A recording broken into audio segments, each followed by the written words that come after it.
Bom dia, boa tarde, boa noite. Seja muito bem-vindo e bem-vinda em mais um vídeo do Enem Digital. Eu sou o professor Wagner Tenório, o qual ministro a disciplina de História na instituição. Vamos para mais uma pergunta, extraída do Exame Nacional do Ensino Médio, edição 2018, que é a questão 61.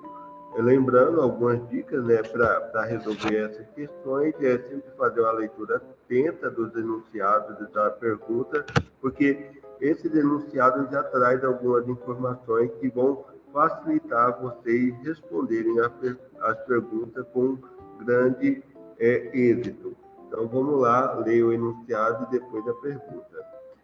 O enunciado diz o seguinte: a poetisa Emília Freitas subiu a um palanque nervosa, pedindo desculpa por não possuir títulos nem conhecimento, mas orgulhosa ofereceu a sua pena que, sem ser hábil, é, em compensação, guiada pelo poder da vontade. Maria Tomásia pronunciava orações que levantavam os ouvintes. A escritora Francisca Clotilde arrebatava, declamando seu poema. Aquelas angélicas senhoras, heroínas da caridade, levantavam dinheiro para comprar liberdade e usavam de seu entusiasmo a fim de convencer os donos de escravos a fazerem alforrias gratuitamente. Então, não sei se vocês perceberam, mas tem algumas palavras-chave que é fundamental para vocês identificarem o tema e bem como o contexto desse enunciado, o contexto histórico desse enunciado. Então, vamos fazer a releitura novamente e eu vou destacando algumas palavras-chave para que vocês tenham essa capacidade de conseguir compreender as palavras-chave e também identificar o contexto desse enunciado. Bom, no início começo falando: a poetisa Emília Freitas subiu um palanque, nervosa, pedindo desculpa por não possuir títulos nem conhecimento. Então aqui já tem algumas palavras-chave: possuir títulos, nem conhecimento. Qual que é o período histórico dentro do Brasil que existe essa concessão de título? Bom, é no Brasil Império, certo? Dentro do Brasil Império era muito comum essa concessão de títulos de nobreza, concedidos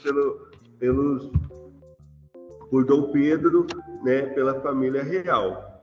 Aí continua: mas orgulhosa ofereceu a sua pena, que sem ser hábil é em compensação guiada pelo poder da vontade. Maria Tomásia pronunciava orações que levantavam os ouvintes. A escritora Francisca Clotilde arrebatava, declamando seus poemas. Aquelas angélicas senhoras, heroínas da caridade, levantavam dinheiro para comprar liberdade. Então tem outra palavra aqui outra frase que é fundamental para vocês identificarem o contexto também. Eles falam: levantavam dinheiro para comprar liberdade. Qual que é em que contexto está inserido essa ideia de comprar liberdade? Bom, no período da escravatura era muito comum as pessoas levantarem dinheiro, os próprios escravos levantarem dinheiro para comprar a sua liberdade.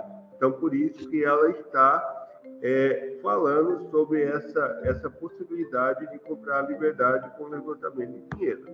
E ainda continua, e usavam de seu entusiasmo a fim de convencer os donos de escravos a fazerem alforria gratuitamente. Então tem mais uma palavra que é fundamental, que é dono de escravo, convencer os donos de escravo a fazerem alforrias gratuitamente.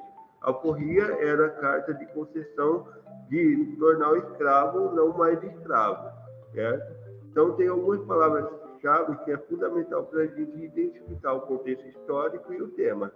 Então, dessa forma, a gente já sabe qual que é o tema. O tema é um movimento abolicionista, um movimento que luta contra a escravidão.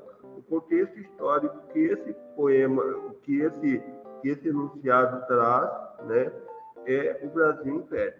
Agora vamos à pergunta. As práticas culturais narradas remetem historicamente ao movimento feminista. O movimento feminista é um movimento muito da atualidade, do século XX. Então, é a resposta errada, a letra A. Sufragista Sufragista é um movimento que busca o sufrágio, né, a possibilidade de participação, né, política, né, o exercício da cidadania, né, a possibilidade de votar e ser votado. Socialista é um movimento que busca a implantação de um novo regime econômico político dentro de um país, como o caso da União Soviética, no caso de Cuba, né, e no caso dos países socialistas. Republicano, o movimento republicanista ele está embasado em um outro viés também que não remete ao enunciado. E o abolicionista. O abolicionista é um movimento que busca ser contra o movimento escravista, né? Contra as práticas escravistas, principalmente dentro do Brasil Império. Então, a resposta é a letra E. Questão muito fácil que, fazendo uma leitura atenta, você consegue identificar as palavras-chave e, consequentemente, responder com facilidade as perguntas. Espero que vocês tenham gostado, compartilhem e até breve ao próximo vídeo.